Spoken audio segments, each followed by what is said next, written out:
Ay, ang saya-saya na naman ng mga Econin sa ibabalita natin. Kasi nga, kamakailan po, ngayong second week ng November, today is November 15 na ba ngayon o 16? Basta Miss Universe.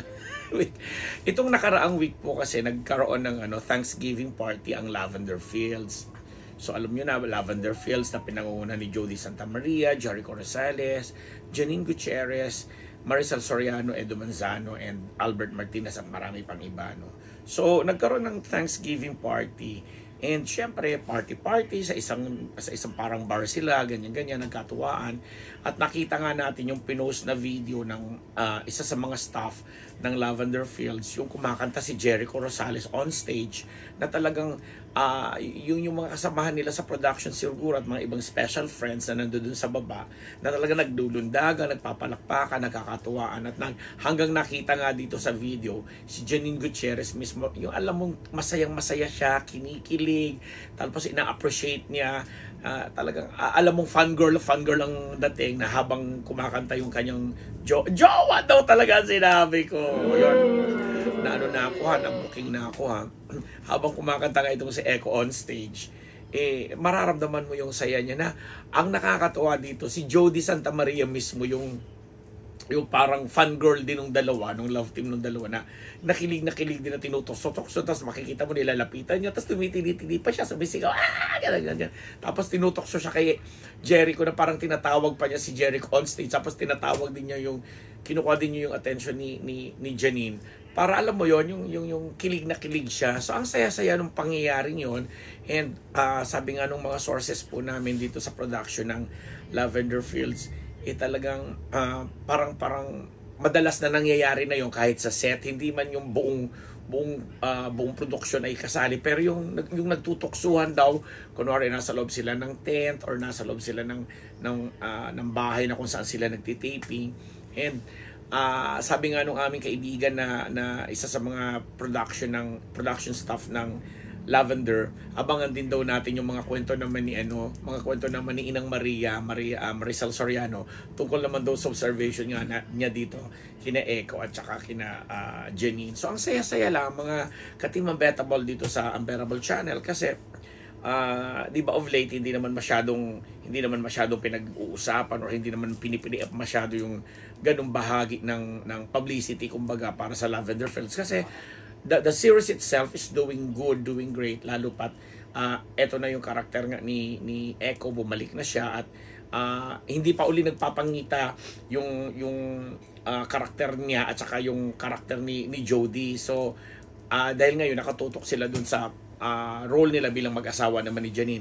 So abangan pa daw po natin ang mga intense na mga eksena pa at mga pangyayari na magaganap dahil sabi nga nila lahat po sila ay inspired sa kakaibang galawan ng mga puso dito sa Lavender Fields, particular nga po sa tambalan ni Jericho at saka ni Janine. Di ba? Saya lang ng mga ganong balita. And yes, parang first time din po namin na nakita itong si Janine na inaalaw niya ang mga kaibigan niya o ang mga ibang taong kumukuha sa kanila ni Echo ng mga video na alam mo yon, ipakita at ibahagi sa publiko yung mga nangyayari sa kanila off-screen ni Echo. Habang si Echo naman, alam naman nating lahat na medyo may age gap sila, 10 years ba or more, makikita mo rin naman na parang, alam mo yon, sabi nga ng kasabihan sa amin nung araw, yung mga nagbabalat sibuyas nung araw. Tama ba balat sibuyas or yung nagmumurang kamatis? Ano ba yan? Naging adobo ako, naging pansahog ako. So nakikita natin na parang yung nagmumurang kamatis nga, na parang kasi alam mo naman yung age level nila, parang because of kasiyahan ng mga puso nagtatagpo. Kasiyahan ng mga puso nagtatagpo. So anyway, yun lang ang gusto namin ibalita sa inyo.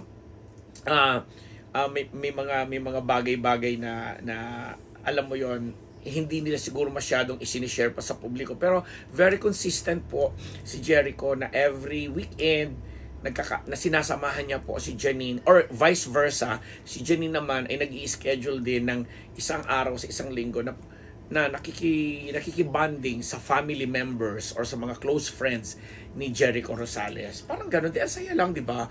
So, kung hindi pa nga naman pagiging mag-una mag-una. Kung hindi pa nga naman pagiging magkarelasyon ang tawag dyan, ay hindi ko na po alam kung ano. Diba? Kasi diba, meron na silang ganong agreement. Kung hindi man agreement, ay meron na silang ganong, hindi naman seremonya, no? Meron na silang ganong, yun na nga, bonding time, bonding moment, mga bonding activity na talagang nagpapalalim lalo sa kung ano mang meron sila ngayon. Basta one thing is sure, na si Jericho ay talagang sobrang in love kay Janine, at may nababalitaan pa nga ako, may naririnig, although chismis, na parang naiingganyo niya na itong si Janine na pasukin na rin yung pag-invest sa mga restaurant business at iba pang negosyo, di ba? Parang Coco Martin lang din at saka Julio Montes Sampeg, no? So, may mga ganyan. At saka si Janine naman ay sobrang, alam mo yon, napaka matalino niya para hindi naman siguro maintindihan yung mga ganong klaseng bagay. But yun na nga, ikinasisaya ito ng pamilya ni Janine nung hiling time na nakangitian namin si Lotlot. Finally, nagkangitian kami ni Lotlot. Although, malayo kasi sa isang event po ito, kamakailan, nagkita kami. Hindi man kami nakapag-usap. Pero alam mo yun, nung magkita kami, nagsisinyasan kaming ganun, alam ko na gusto namin magtsikahan, kaya lang hindi nga nagkaroon ng pagkakataon. Dahil, syempre ako, ang pinunta ko dun sa event ay para dun sa isang grupo na mga i-interviewin ko at kakapanayamin ko para sa isang proyekto. Habang si Lotlot yata ay nasa isang grupo rin naman na, alam mo yon, na may mga ka-meeting din. So, syempre naman, hindi naman ako, pagiging unbettable channel at pagiging Martes, hindi naman yung pag nakita ko si Lotlot, ay, Lotlot! Hindi naman kami ganun, ano. So, nakakatuwa lang kasi sa ngayon, very smooth ang kanilang ugnayan. Open din naman sila sa public. Siguro, I'm sure naman pag may nagtanong, ganyan-ganyan na sasagutin ng maayos. Pero sabi nga natin, actions speak louder than words. And sa latest nga po na kinakikiligan ni Jody Santa Maria ang parang hinaharana at nagkakaroon ng concert itong si Echo sa stage, makikita mo talaga na very genuine ang reaksyon ni Janine kung paano siyang kinikilig, natutuwa, nasisiyahan.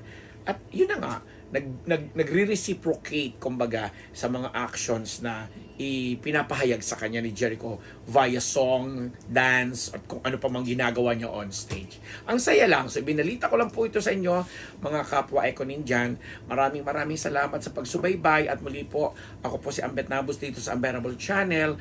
Malapit na, ilang days na lang. Mag-iisang buwan na lang. Christmas na naman, ano?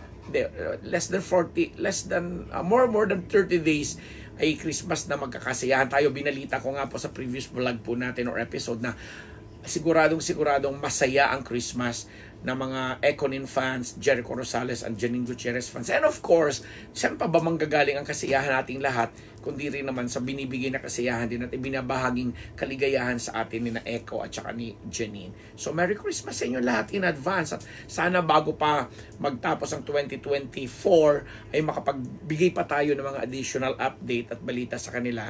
For now, nagpapasalamat po kami sa inyong lahat, especially sa mga subscribers namin from all over the world, especially those who live abroad, and those Janine fans and Jericho Rosales fans na talaga namang sinusuportahan ang panonood nila gabi-gabi ng Lavender Fields at sa mga susunod nilang mga projects. And hopefully, businesses. Lalo pat si Jody Santa Maria. Actually, ito, tip ko lang, ngayon nyo lang maririnig unang-una dito. Si Jody ay magbabalik sa pagbablog. Di ba? Kasi very recently, nag-inquire na po siya sa amin, sa production po namin sa Marites University, yung pong production outfit na nagpapatakbo ng Marites University. Doon po niya din gagawin ang kanyang mga vlog. And I'm sure, nai-inspire din siya sa mga kilig na nakikita niya at nararamdaman niyo. Ayan, una yung napakunood at napakinggan dito sa Unbearable Channel, si Jody Santa Maria, na siguro sa sobrang kinikilig na siya sa mga nakakasama niya at sa mga nakakatrabaho niya gaya ng Econin. Naisipan niya, sige, magba-vlog na nga rin ako para mag-share na rin ako ng aking mga emosyon, ng aking mga saloobin tungkol sa kanila. Di ba? And on that note, maraming salamat, Faces and Curves, Dr. Jerry Casata, Dr. Sheila Ricasata, ang Ideal Vision, at ang marami pa namin mga sponsors dito po sa Unbettable Channel, sa Simas Philippines, Madam Telma Zuniga Rodriguez. Alam ko kahit nasa rest and peace ka na, ay talagang sinusubaybay at ginagabayan mo pa rin po kami. Si Colonel Jundi Mayuga na sobrang namimiss na po namin. Si Dr. Pong Magtibay ng One Dental Clinic, Dr. Jess Solis at saka si Ma'am Ara. Solis ng Gorgeous Smile. At pati na rin po ang iba pa po mga kasama namin. Ang mga panulat ko po sa Bulgar, sa Hataw, sa PhilippineChronicleOnline.com, ano pa ba yung isa? Prim something. Ay, nakalimutan ko yung gano'n nag-o-online. Ang dami kasing dahil 3 online, tapos tatlong print, at Maritas University at itong Unbettable Channel. Ako po ang inyong lingkod, Papa Ambero Palambet Nabus, nagpapasalamat. Pasensya na po kayo, malat pa rin po ako natin.